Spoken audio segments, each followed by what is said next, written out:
People sometimes write in about EECP after reading Human Heart, Cosmic Heart. Would Tom please talk about EECP, including presenting his thoughts, how necessary he thinks the procedure is, particularly for people who cannot find a practitioner in their country?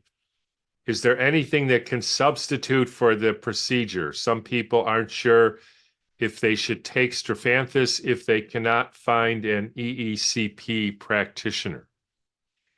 So this could get into a fairly long explanation, but there's for those of you who will like to go back and see what I've written or said about the causes of heart disease.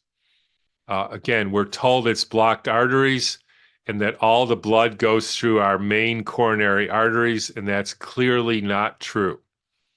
And I won't go into why I know that. But the three main other factors that come into play with that lead people to have what we call a heart attack. Just to be clear, a heart attack means a necrosis of the heart muscle, right? A death of a certain area of the heart. There's three factors. One is that the blood supply of the heart is compromised. And here you have to know that the blood supply, over 90% of the blood supply to the heart is not through those central coronary arteries, those three, but through the capillary small vessel system, which is where all the blood to all the organs, but in particular the heart, comes through. So in other words, it's not the large vessels that are blocked that we have to worry about. It's a dysfunction or corrosion or breakdown of the small the small vessels, which that cuts off the blood supply. The second is a imbalance in the sympathetic parasympathetic nervous systems. In other words, too much sympathetic, i.e. stress, tension, conflict, and not enough parasympathetic or vagal nerve stimulation, rest, digest, peaceful life, right? So that's the second reason. And the third and most important is the lactic acid buildup because of an energy deficit, usually because of mitochondrial dysfunction, because the mitochondria have been poisoned and can't make ATP, which is not energy, but helps structure the water. And the structuring of the water creates the charge, which is the energy of life. So if that system isn't working, you don't get enough ATP, aren't able to structure your water, you don't get a charge, you have to switch to the backup system, which creates lactic acid and acidifies the tissue, and the lactic acid breaks down the tissue, and that's what we call a heart attack. Now, Strophanthus specifically works mostly on converting the lactic acid into pyruvate, which is a nutrient so-called for the heart, or in other words, it converts the poison into a nourishment for the heart. So that breaks the process. It also supports the parasympathetic nervous system, sort of like an adaptogen herb. It also helps the blood flow through the microcirculation, the small blood vessels, to a certain extent by seeming to make the platelets and red blood cells more flexible. Now, what EECP does is basically putting squeezy balloons on your legs, and you synchronize that with the EKG.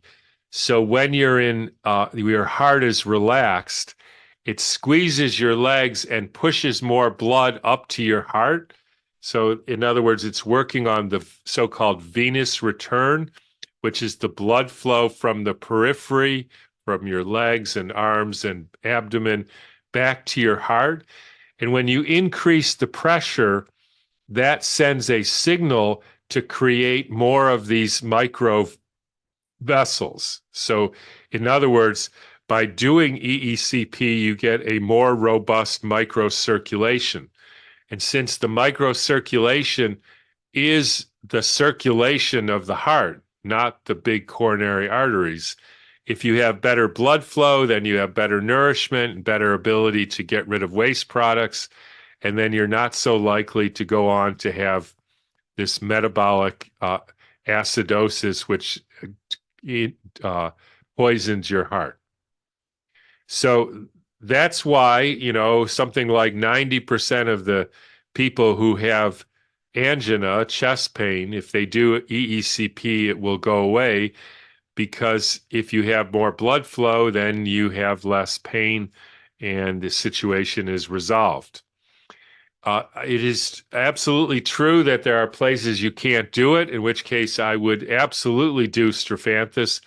And I would, the other way to essentially mimic EECP, which is basically a technology way of doing this, you could think of EECP as doing primal movement therapy for people who don't want to move. And you could somebody could criticize me on that. Well, if they don't want to move, how are they going to possibly get better? Or why should you give them a crutch?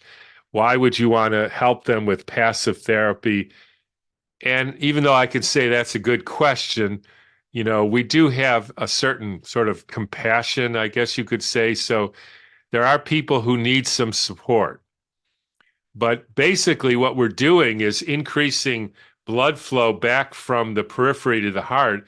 And that's exactly what primal movement, which is working with the spirals and flow of the blood in our bodies from the periphery back to the heart. That's basically what it's doing. And that's what I have been doing, working with Pat for the last year, and did it this morning, of twisting my body and pulsing my leg in certain ways, standing in a certain position, and I put pressure on my legs, which then squeezes the blood in these spiral formations back to the heart. And I'm not doing it because I have angina or anything, but I'm doing it because that mimics how the blood flows in the body, and that's a good thing. So EECP does that, more intensively and with technology, and you're passive. In other words, you're not doing anything. You're just laying on the bed. And one could argue that anything you do passively doesn't really strengthen the organism. But I think there's also a case to be made that for somebody who really has really trouble with their heart, and, is it maybe having a lot of angina and just can't move that well, for sure they should start moving and doing other things as well, including Strophanthus. But it's not always a bad idea to give people a hand with some passive things that could work, again, if it's available in your area. If it isn't, I would skip it and just think you got to do it yourself. Get moving, hook up with Pat in our clinic, start you pumping your legs in ways that create these spiral blood flow movements, and that will be hopefully just fine.